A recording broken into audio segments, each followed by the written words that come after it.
आदाब, नमस्कार। आप देख रहे हैं एनएन चैनल। मैं हूं शेख अहमद अली।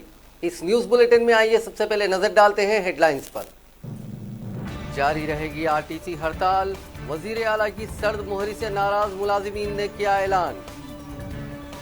आरटीसी के 5100 रूट्स को प्राइवेटाइज करने के खिलाफ दायर अर्जी हाई कोर्ट ने की मुस्तरिद। कहा, रियासती हुकूमत को है रूट्स को खानगियाने का इख्तियार। जर्मन शहरियत मामले में टीआरएस एमएलए सीएच रमेश को मिली राहत। वजारत दाखिला के अहकाम पर हाई कोर्ट ने लगाई 4 हफ्ते की रोक। उद्धव ठाकरे होंगे महाराष्ट्र के नए वजीर आला, शरद पवार ने किया ऐलान। ज्यादा दिन नहीं टिकेगा शिवसेना, कांग्रेस और एनसीपी का इत्तेहाद, मरकजी वजीर नितिन गडकरी ने जताया अंदेशा। अब खबरें तफसील से। आरटीसी की जॉइंट एक्शन कमेटी ने हड़ताल जारी रखने का ऐलान किया है। जेएसी कन्वीनर अश्वत्थामा रेड्डी ने मीडिया से बातचीत करते हुए कहा कि जेएसी ने गैर मशरूत तौर पर ड्यूटी पर रुजू होने का ऐलान किया था, लेकिन चीफ मिनिस्टर चंद्रशेखर राव की जानिब से कोई रद्द अमल जाहिर नहीं हुआ। इससे ऐसा लगता है कि हुकूमत मुलाजिमीन के मसाइल हल करने में संजीदा नहीं है। उन्होंने कहा कि हुकूमत की जानिब से कोई जवाब नहीं मिला है, इसलिए हड़ताल जुम्का तून जारी रहेगी। आरटीसी जेएसी के कन्वीनर अश्वत्थामा रेड्डी ने कहा कि हुकूमत का मुलाजिमीन के मसाइल हल करने का कोई इरादा नहीं लगता। हड़ताल से मुतालिक हाईकोर्ट के फैसले का एहतराम करने की हुकूमत की जिम्मेदारी है। उन्होंने कहा कि हकीकत में अब तक कोई भी मुलाजिम ड्यूटी पर रुजू नहीं हुआ है। उन्होंने हड़ताली मुलाजिमीन से अपील की है कि वो ड्यूटी पर रुजू होने से बस डिपो में ना जाएं। उन्होंने कहा कि हफ्ते के दिन जेएसी आइंदा के लाहे अमल का ऐलान करेगा।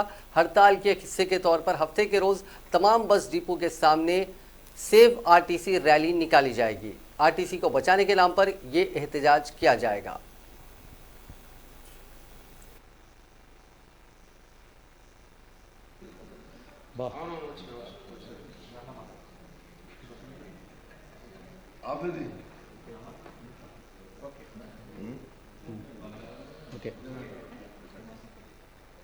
మొన్న 20 తారీఖు నాడు జేఏసీ సమావేశమై కోర్టు తీర్పు తదనంతరం సమీక్ష జరిపి ప్రశాంత వాతావరణం కల్పిస్తే కార్మికులు విధులకు హాజరు కావడానికి సిద్ధంగా ఉన్నారని యాజమాన్యానికి ప్రభుత్వానికి తెలియజేయడం జరిగింది. మరి 2 రోజులు గడుస్తున్న యాజమాన్యానికి ప్రభుత్వం ఎలాంటి స్పందన రాకపోవడంతో ఈరోజు జేఏసీ సమావేశమై మరి సమ్మెను కంటిన్యూ చేసే క్రమంలో రేపు అన్ని డిపోల ముందర సేవ్ ఆర్టీసీ పేరుతో ర్యాలీలు నిర్వహించాలని ఈరోజు సమీక్షలో మళ్ళీ ముఖ్యమంత్రి గారు సానుకూలంగా స్పందించి సరైన నిర్ణయం తీసుకుంటారని ఆశిస్తూ, దాంతోపాటు అన్ని డిపోల కార్మికులు రేపు అందరు డిపోలకు తరలి రావాలి. రేపు సేవ్ ఆర్టీసీ కార్యక్రమంలో అందరూ పాల్గొనాలి. కార్మికులు ఎవరు అధైర్యపడవలసిన అవసరం లేదు. ఈ ఉద్యమాన్ని ఉధృతం చేద్దాం. అదేవిధంగా డిపోలకు వెళ్ళి ఎలాంటి షరతులు లేకుండా అయితే డ్యూటీలోకి వెళ్ళే పరిస్థితి తీసుకురండి. ఎలాంటి షరతుల పేపర్ల మీద సంతకాలు పెట్టాల్సిన అవసరం లేదు. మీరు ప్రభుత్వం నుంచి కానీ యాజమాన్యం నుంచి కానీ మరి ఆ విధంగా స్పందించే వరకు డిపోలకు వెళ్ళి డ్యూటీలు అడగొద్దని మేము చెప్తున్నాము. దాంతోపాటు ప్రభుత్వం ఇమ్మీడియట్లీ రెస్పాండ్ అయ్యి నిన్న గౌరవ ముఖ్యమంత్రి గారే చెప్పడం జరిగింది. మరి నిర్వహణ భారం అంటున్నారు. ఏదైతే కార్మికుల వల్ల నష్టాలు జరిగిందని వారు ఎక్కడ చెప్తలేరు. ఏదైతే డీజిల్ పైన రేటు పెరగడం, కొన్ని అంశాలపైన మరి నిర్వహణ భారం చెప్తారు. 5,000 కోట్ల అప్పు అని చెప్తున్నారు. మరి 5,000 కోట్ల అప్పుకు మరి ఆర్టీసీ ఆస్తులు మరి ఎంతో పెద్ద ఎత్తున ఆస్తున్నాయి. ఇవన్నీ ముఖ్యమంత్రి గారు ఆలోచించి 5,000 కోట్ల అప్పును మరి ఒకసారి మార్కెట్లో విధించి ఈ సంస్థను కాపాడే దిశగా ప్రయత్నాలు చేస్తారని ఆశిస్తూ, కార్మికులు ఎవరు అధైర్యపడవలసిన అవసరం లేదు. సమ్మె యథాతథంగా కొనసాగుతుంది. రేపు జరగబోయే కార్యక్రమం దిగ్విజయం చేయాలి. రేపు మళ్ళీ జేఏసీ సమావేశమై తదుపరి కార్యాచరణ ప్రకటిస్తాం. ముఖ్యమంత్రి గారు సానుకూలంగా స్పందించి సరైన నిర్ణయం తీసుకుంటారని ఆశిస్తూ, దాంతోపాటు అన్ని డిపోల కార్మికులు రేపు అందరు డిపోలకు తరలి तेलंगाना हाईकोर्ट ने आरटीसी रूट्स को प्राइवेटाइज करने के अमल को सब्ज झंडी दिखा दी है। हाईकोर्ट ने 5100 रूट्स को खानगी अफराद के हवाले करने के फैसले को चैलेंज करते हुए दाखिल की गई दरखास्त खारिज कर दी। अदालत ने 5100 रूट्स को प्राइवेटाइज करने से मुताल्लिक मुकदमे की समाअत पर दलाइल सुने और काबीना के फैसले को बरकरार रखा। हुकूमत ने यह मौक़िफ़ पेश किया था कि जीओ की इजराई से कबल काबीना के फैसले को चैलेंज नहीं किया जा सकता। अदालत ने हुकूमत के दलाइल से इत्तेफाक किया। हाईकोर्ट ने कहा कि मोटर व्हीकल एक्ट के सेक्शन 102 के तहत रियासती हुकूमत को मुकम्मल इख्तियारात हासिल हैं और अदालत ने रूट्स को प्राइवेटाइज करने के मामले में मुदाखलत न करने का फैसला किया है।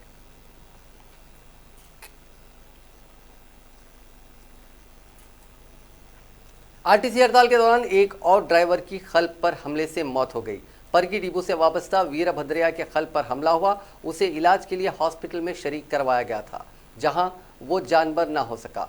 साथ ही मुलाजिमीन ने नाश के साथ बस स्टैंड जाने की कोशिश की, लेकिन उन्हें पुलिस ने रोक दिया, जिस पर वो सड़क पर बैठ गए। मुलाजिमीन के एहतजाज से परगी डिपो में कशीदगी देखी गई।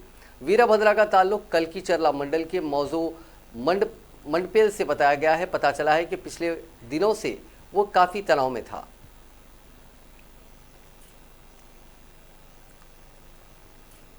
रियासत के बीजेपी अरकान पार्लियामेंट ने मरकज को एक मकतूब रवाना करते हुए तेलंगाना में आरटीसी मुलाजिमीन की हड़ताल खत्म करवाने के लिए मुदाखलत की दरख्वास्त की है। निजामाबाद, करीमनगर और आदिलाबाद लोकसभा से नुमाइंदगी करने वाले अरकान पार्लियामेंट डी अरविंद, बंडी संजय और स्वयं बापूराव ने मरकजी वजीर ट्रांसपोर्ट नितिन गडकरी और मरकजी वजीर लेबर को रवाना करदा मकतूब में कहा कि आरटीसी कॉरपोरेशन ने अगस्त के महीने में मुलाजिमीन की ईपी रकम जो 80 करोड़ रुपए बताई गई है अदा नहीं किया, जिस पर वाजिबात की अदायगी के लिए ईपीएफओ से डिमांड नोटिस कॉरपोरेशन को मौसूल हुआ है। मजमूई तौर पर कॉरपोरेशन की जानिब से पीएफ के 760 करोड़ रुपए के बकायाजात अदा करने हैं।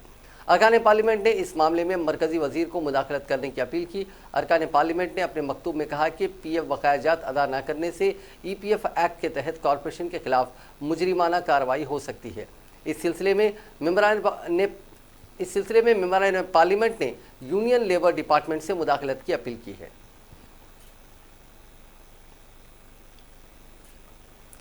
तेलंगाना कांग्रेस पार्टी के कारगुजार सदर पुन्नम प्रभाकर ने कहा कि आरटीसी हड़ताल पर बीजेपी इतने दिन खामोश रहकर अब मरकजी सतह पर हलचल जाहिर करने की कोशिश कर रही है, जबकि हड़ताल आखिरी मरहले में पहुंच चुकी है। मीडिया से बात करते हुए उन्होंने कहा कि ये शर्म की बात है कि मरकजी वजीर नितिन गडकरी का फ़ोन वजीर आला चंद्रशेखर राव ने नहीं उठाया। उन्होंने कहा कि आरटीसी मुलाजिमीन के साथ नाइंसाफ़ी हो रही है और मरकज़ की बीजेपी हुकूमत ने अभी तक कुछ नहीं किया।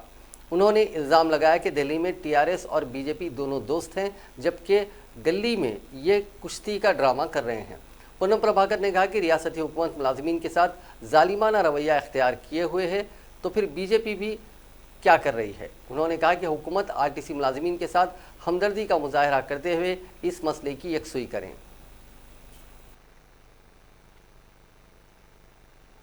ఆర్టీసీని నిర్వీర్యం చేసి ఆర్టీసీ పనికి రాకుండా చేస్తుంటే కూడా కేంద్రంలో అధికారంలో ఉన్న భారతీయ జనతా పార్టీ 6 సంవత్సరాలుగా ఎందుకు ప్రేక్షక పాత్ర వహించింది? కనీసం ఈ 45 రోజులు సమ్మె జరుగుతుంటే కూడా ఎందుకు మౌనంగా ఉందో తెలంగాణ ప్రజలకు తెలవాల్సిందిగా నేను బీజేపీని డిమాండ్ చేస్తా ఉన్నా. న్యాయస్థానాలకు సంబంధించి కార్మిక శాఖ సంబంధించి ఇలా కూడా బేషరతుగా వాళ్ళు డ్యూటీలో జాయిన్ అవుతామంటే కూడా ప్రభుత్వం ఇంత దుర్మార్గంగా వ్యవహరిస్తూ ఉంటుంటే ఇది మంచిది కాదు. కేసీఆర్ గారు బేషరతుగా వాళ్ళని సమ్మె విరమింప చేయించి వాళ్ళను మీద చేసుకొని మీరు తీసుకునే సంస్కరణ లోపల ఆర్టీసీ ప్రజా రవాణా వ్యవస్థలో ఎక్కడ ఉన్న ప్రజలకు ఇబ్బంది కలిగి ఉండే విధంగా చర్యలు తీసుకోవాలి. కేంద్ర ప్రభుత్వం ఆ విధంగా భాగస్వామ్యం ఇన్వాల్వ్మెంట్ కావాలనే మాట సందర్భంగా నేను డిమాండ్ చేస్తా ఉన్నాం. అదేవిధంగా ప్రణాళికా సంఘం వైస్ చైర్మన్ మాజీ పార్లమెంట్ సభ్యులు నిన్న వినోద్ గారు మిడ్ మానేర్ ప్రాజెక్టు సందర్శనకు పోయినారు. సంతోషం. దొంగల 6 నెలల కుక్కలు మరిగినట్టుగా మేము చాలా సందర్భాలు చెప్పిన మిడ్ మానేర్ ప్రాజెక్టు భోగం వర్రే లీక్ అయింది. ఆ లీకేజ్కు సంబంధించినటువంటి దానిలో నీళ్లు 26 టీఎంసీల నీళ్లు నింపలే. ఎల్లంపల్లి నీళ్లు సముద్రంలోకి వదిలిపెట్టిండ్రు. ఇక్కడ మిడ్ మానేర్ ఖాళీ ఉండంగా శ్రీరామ్ సాగర్ నీళ్లు సముద్రంలోకి వదిలిపెట్టినది ఖాళీ ఉండంగా అంటే విచారణకు సిద్ధమా అన్నారు. రకరకాలుగా మాట్లాడారు. దానికి మళ్ళీ 20-30 కోట్ల ఎంతోనో అమౌంట్ తెలియదు. మళ్ళీ రిపేర్స్ అన్ని చేసినారు. ఇప్పుడు నీళ్ళు నింపుతా ఉన్నారు. నిన్న పోయి పూలు పత్రాలు వేసి వాళ్ళు చెప్తా ఉన్నారు. ఈ యొక్క తప్పిదం మిడ్ మానేర్ నిర్మాణానికి సంబంధించిన తప్పిదం కాంగ్రెస్ పార్టీదే అని అన్నాడు.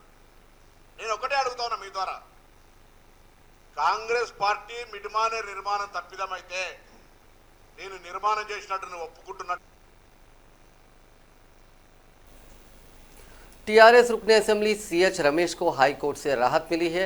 वाज़ेह रहे कि कांग्रेस लीडर आदि श्रीनिवास की शिकायत पर वजारत दाखिला ने सिरसिल्ला जिले के वेमुलावाड़ा असेंबली हलके से नुमाइंदगी करने वाले रमेश को जर्मनी की शहरियत हासिल होने और धोखे से हिंदुस्तानी शहरियत भी हासिल करने पर उनकी शहरियत मनसूख कर दी थी। इस मामले को लेकर टीआरएस रुकने असेंबली हाईकोर्ट से रुजू हुए अदालत ने वजारत दाखिला के अहकामात पर हुक्म इल्तिवा जारी कर दिया है।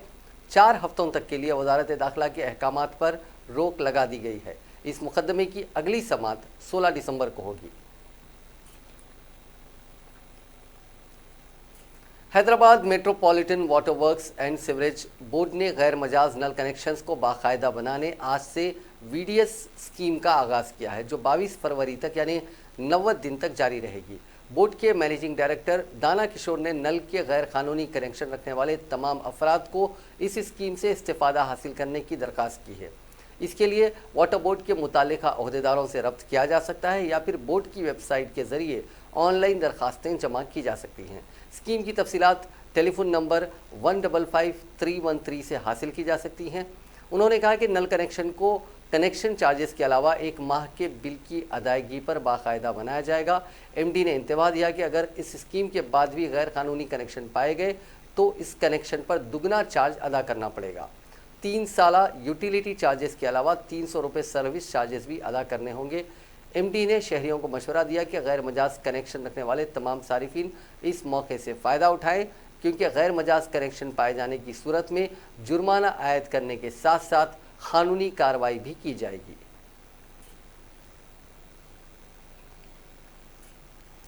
आंध्र प्रदेश के एक शहरी को ड्रग्स की सरबराही के इल्ज़ाम में मिस्र की एक अदालत ने मौत की सज़ा सुनाई है। रियासत के श्रीकाकुलम ज़िले से ताल्लुक़ रखने वाले बुग्गू रमना को मिस्री पुलिस ने ड्रग्स सरबराह करने के इल्ज़ाम में दिसंबर 2016 में गिरफ्तार किया था।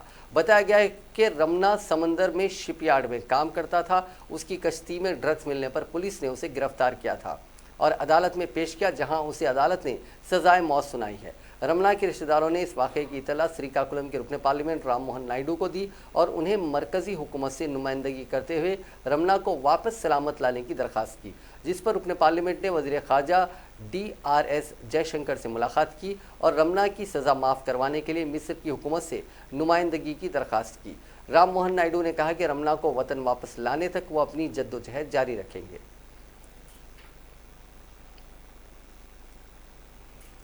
तेलंगाना में जंगलात के तहफ़्फ़ुज़ और हरियाली को फ़रोग़ देने की रियासती हुकूमत की कोशिश जारी है। इसी सिलसिले में वज़ीर जंगलात इंदिरा करण रेड्डी ने आज स्ट्रैटेजिक डेवलपमेंट कॉन्फ्रेंस का आगाज़ किया। इस मौके पर बात करते हुए उन्होंने कहा कि रियासत भर में जंगलात की बहाली और उनकी तरक्की के लिए सब्ज़ व शादाबी में इजाफे के लिए तेलंगाना हुकूमत इक़दाम कर रही है। उन्होंने कहा कि यह मसला कौमी और बैनुल अक़वामी है। International union for conservation of nature की जानिब से मुनक़िदा इस प्रोग्राम से खिताब करते हुए वज़ीर जंगलात ने कहा कि मरकज़ी व रियासती हुकूमतों ने मिलकर जंगलात को बहाल करने का मकसद से जामे मनसूबाबंदी की है और इस पर अमल आवारी की जा रही है।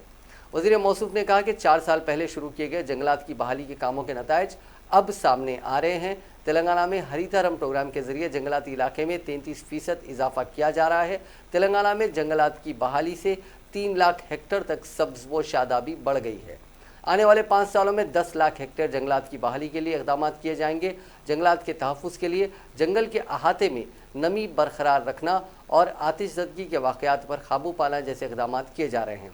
जंगलात में दर्जे हरारत को कम करने के लिए समाजी जंगलात और रिहाइश गाह का इस्तेमाल मजमूई आबो हवा में तब्दीली लाएगा, बारिश में इजाफा करेगा। इस तकरीब में महकमे जंगलात के खुसूसी secretary Rajeshwar Tiwari, USAID India के नुमाइंदे वर्गीस पाल, मरकज़ी महकमे जंगलात के IG पंकज आस्ताना, जंगलाती सर्वे ऑफ इंडिया के डायरेक्टर जनरल सुभाष आशुतोष और दीगर ने शिरकत की।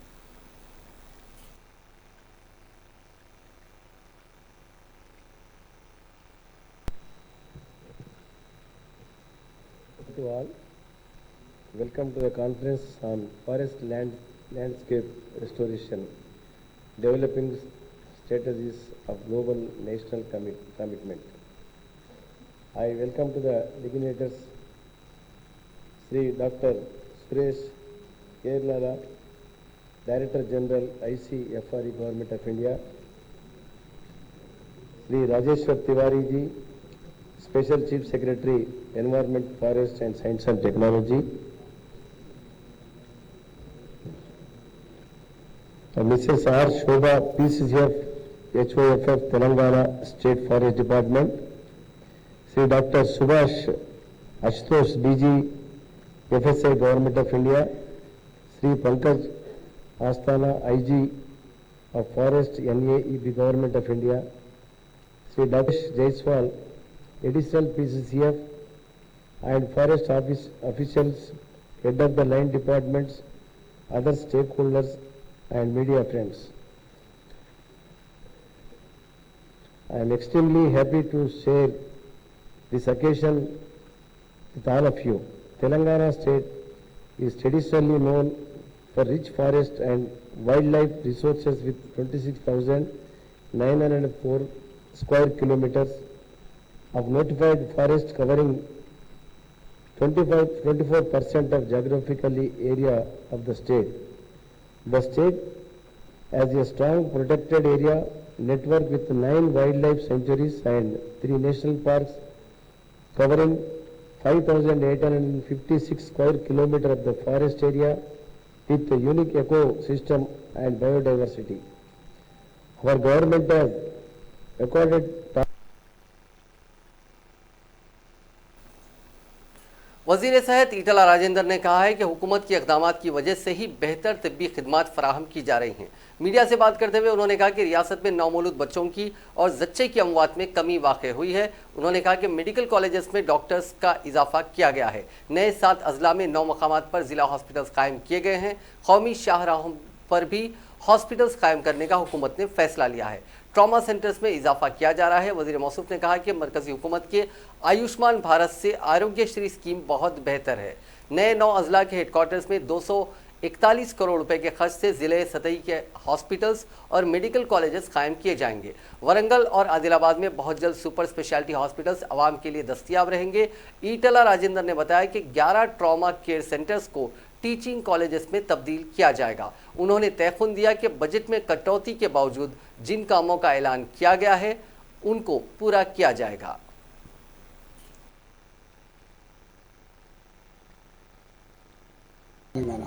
ఈ రాష్ట్రంలో మదర్ మోర్టాలిటీ రేట్ 81 ఉంటే 76 తగ్గింది. చిన్న పిల్లల మరణాలు 39 ఉంటే అవి 28-29కి తగ్గినాయి. ఆయుష్మాన్ భారత్ కంటే కూడా గత 15 సంవత్సరాలుగా ఆరోగ్యశ్రీ అదేవిధంగా ఎంప్లాయీస్ హెల్త్ స్కీమ్ గొప్పగా అమలవుతా ఉంది. 1200 కోట్ల రూపాయల సంవత్సరం ఖర్చు పెడతా ఉన్నాం. మీరు దాన్ని సపోర్ట్ చేయమని చెప్పడం మీకు కోరినాం. కానీ కేంద్రం మేము చేసిన ప్రతిపాదనలలో కొన్నిటిని నిజమే ఇవి అవసరమని చెప్పి అంగీకరించి మాకు కొంత సపోర్ట్ చేయడం జరిగింది.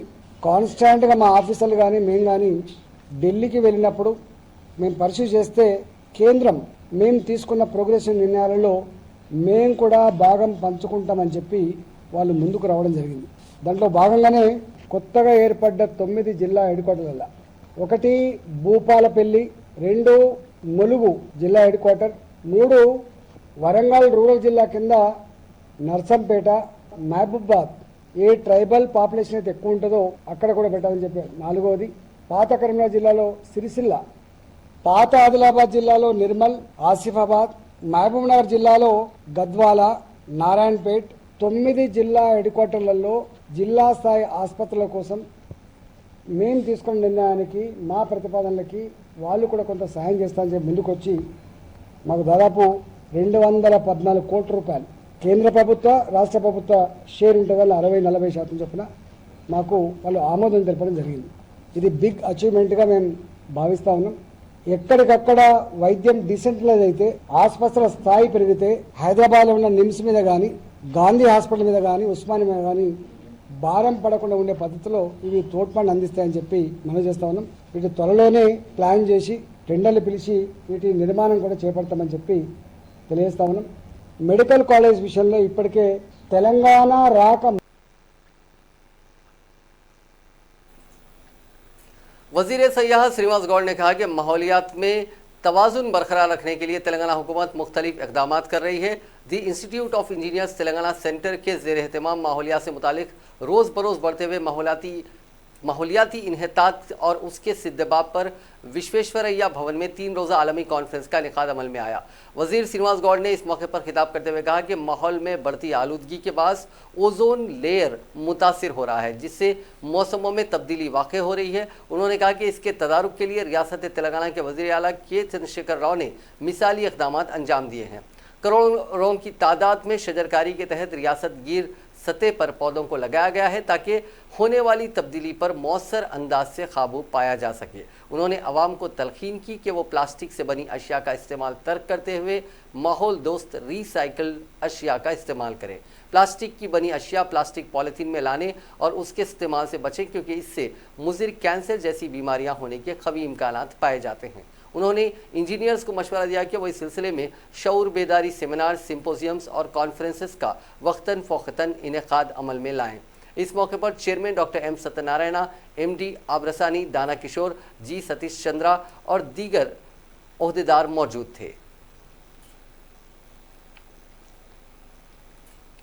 कुल हिंद कांग्रेस कमेटी के सेक्रेटरी संपत कुमार ने कहा कि तेलंगाना में जमहूरियत को खतरा लाहक हो चुका है। मीडिया से बात करते हुए उन्होंने कहा कि KCR हुकूमत जमहूरी निज़ाम को मुकम्मल नज़रअंदाज करते हुए तमाम तबकात को परेशान कर रही है। उन्होंने इल्ज़ाम लगाया कि किसानों को रैतू बंधु स्कीम की रकम नहीं मिल रही है, मुलाजिमीन को PRC नहीं है, RTC के बारे में जितना बोला जाए उतना कम है। उनके साथ तो हुकूमत ला ताल्लुक़ी का मुजाहरा कर रही है। तुलबा की हालत भी कुछ इसी तरह की है। उन्होंने कहा कि कांग्रेस अहम अपोजिशन का रोल अदा करते हुए हुकूमत के खिलाफ जद्दोजहद कर रही है। उन्होंने कहा कि हुकूमत अपोजिशन का गला घोंटने की कोशिश कर रही है और पूरे मुल्क में इतनी जालिमाना हुकूमत कहीं और नहीं चल रही है। संपत कुमार ने कहा कि KCR दस्तूर के खिलाफ हुकूमत चला रहे हैं।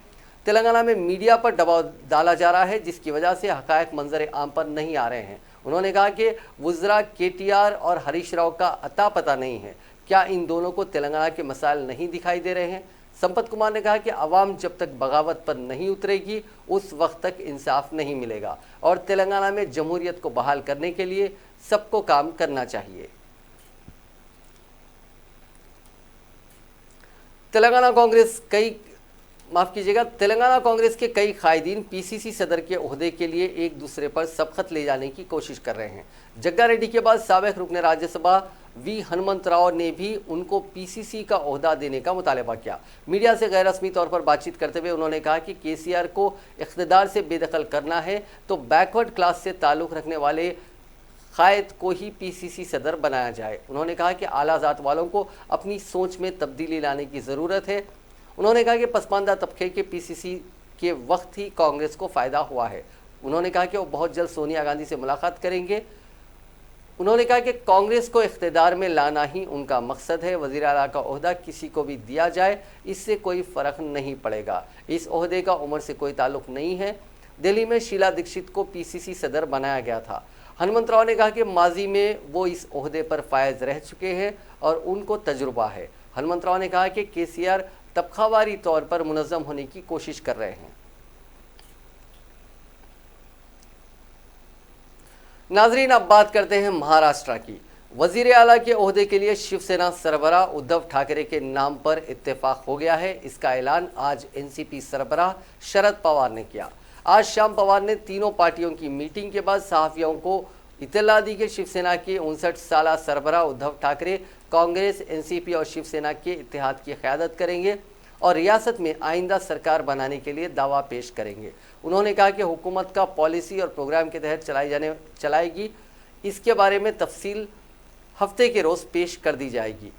जुनूबी मुंबई के नेहरू सेंटर में जारी एक मुश्तरका मीटिंग के बाद इस किस्म का ऐलान सामने आया है। बताया जाता है कि 2 घंटे तवील मीटिंग में उद्धव के नाम पर इत्तेफाक हुआ। उद्धव ठाकरे के नाम पर कोई एतराज़ नहीं उठा और वज़ीर आला के लिए उनका नाम पेश कर दिया गया। इस मौके पर उद्धव ठाकरे ने कहा कि इस दरमियान तवील गुफ्तगू हुई और तबादले के बाद हर एक मौजू पर इत्तेफाक राय हुआ। शिवसेना, NCP और कांग्रेस के मुश्तरका इत्तेहाद का नाम महाराष्ट्र विकास अघाड़ी यानी MVA तजवीज़ किया गया है। हफ्ते के रोज़ होने वाली प्रेस कॉन्फ्रेंस में तफसील पेश की जाएगी।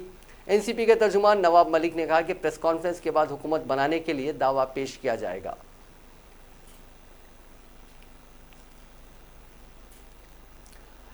शरद पवार के इस ऐलान से पहले दिन के वक्त महाराष्ट्र में मखलूत हुकूमत की तश्कील के सिलसिले में कांग्रेस के सीनियर लीडर और रियासत के साबिक वज़ीर आला पृथ्वीराज चौहान ने जुमे के रोज़ पार्टी रहनुमाओं के साथ मुलाकात के बाद कहा कि शिवसेना के रहनुमाओं के साथ एक मीटिंग करेंगे और तमाम बातें एक दो दिनों में वाजे हो जाएंगी। मीडिया से बात करते हुए उन्होंने कहा कि दिल्ली से कांग्रेस के कुछ बड़े लीडर आज मुंबई आ रहे हैं, जिसके बाद कांग्रेस और नेशनलिस्ट कांग्रेस पार्टी के लीडरों की शिवसेना रहनुमाओं के साथ मीटिंग होगी। उन्होंने कहा कि हुकूमत साजी के सिलसिले में सभी बातें एक दो दिन में साफ हो जाएंगी। एनसीपी और कांग्रेस के रहनुमाओं के दरमियान कई दौर की बातचीत में शिवसेना के साथ हुकूमत बनाने के सिलसिले में रजामंदी बन गई है। साबिक मरकजी वजीर शरद पवार के दिल्ली वाक़ रिहाइश गाह में जुमेरात को हुई मीटिंग में रियासत में शिवसेना के साथ मिलकर हुकूमत बनाने को हरी झंडी दे दी गई। इस इजलास में कांग्रेस सदर सोनिया गांधी के जरिए बातचीत के लिए मुकर्रर पार्टी लीडर अहमद पटेल, मल्लिकार्जुन खड़गे और केसी वेणुगोपाल ने पवार से बातचीत की। इजलास में कांग्रेस लीडर बाला साहेब थोराट, पृथ्वीराज चौहान, एनसीपी लीडर प्रफुल्ल पटेल, अजीत पवार, सुप्रिया सुले, नवाब मलिक और दीगर रहनुमा मौजूद थे। इजलास के बाद चौहान और मलिक ने कहा कि आज कांग्रेस और एनसीपी लीडरों की यहाँ मीटिंग हुई और हुकूमत साजी के सिलसिले में तबादला ख्याल किया गया।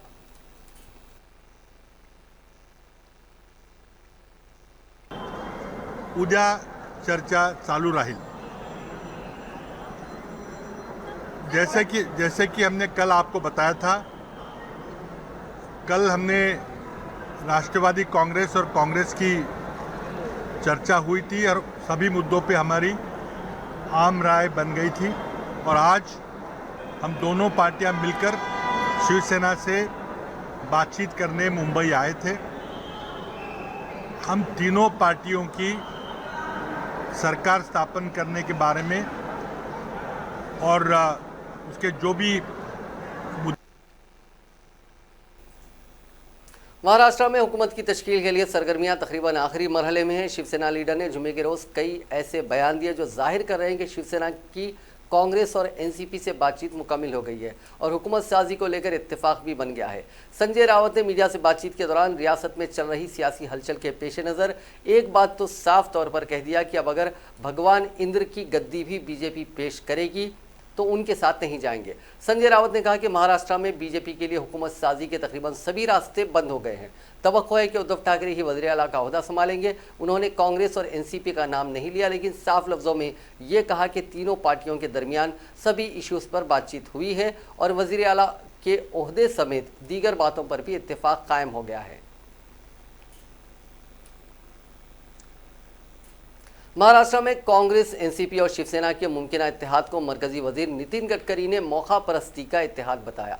महाराष्ट्र की सियासत में बड़ा नाम रहे नितिन गडकरी ने आज कहा कि नजरियाती तालमेल ना होने की वजह से ये इत्तेहाद टिकेगा नहीं। उन्होंने ये भी कहा कि शिवसेना और बीजेपी का इत्तेहाद ना होना मुल्क, नजरियात, हिंदुत्व और महाराष्ट्र के लिए नुकसानदा है। कांग्रेस, एनसीपी और शिवसेना के दरमियान होने जा रहे इत्तेहाद पर तबसरा करते हुए नितिन गडकरी ने कहा कि उनके दरमियान नजरियाती तालमेल नहीं है। शिवसेना जिस नज़रिए पर चलती है कांग्रेस उसकी पूरी तरह से मुखालिफत करती है और कांग्रेस जिस नज़रिए पर चलती है उसका शिवसेना मुखालिफत करती है और एनसीपी भी शिवसेना के ख्यालात से तालमेल नहीं रखती है। उन्होंने मजीद कहा कि मौका परस्ती का इत्तेहाद टिकेगा नहीं। उन्होंने कहा कि नज़रियात और उसूलों की बुनियाद पर यह इत्तेहाद नहीं हुआ बल्कि मौका परस्ती का इत्तेहाद है और ये टिकेगा नहीं और महाराष्ट्र में मुस्तहकम सरकार भी नहीं दे पाएगा। इससे महाराष्ट्र का काफ़ी नुकसान होगा।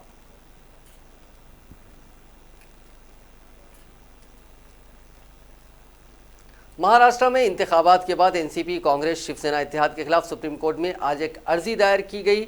महाराष्ट्र के सुरेंद्र इंदर बहादुर सिंह नामी शख्स ने यह अर्जी दायर की। अर्जी में कहा गया कि रियासत में वोटरों ने बीजेपी शिवसेना इत्तेहाद के लिए वोट दिया। अब इलेक्शन के बाद कोई दूसरा इत्तेहाद को हुकूमत बनाने का मौका वोटरों के साथ विश्वासघात होगा। अर्जी में मुतालबा किया गया कि अदालत गवर्नर को हिदायत दे कि वो एनसीपी, कांग्रेस, शिवसेना इत्तेहाद को हुकूमत बनाने के लिए मदऊ ना करे।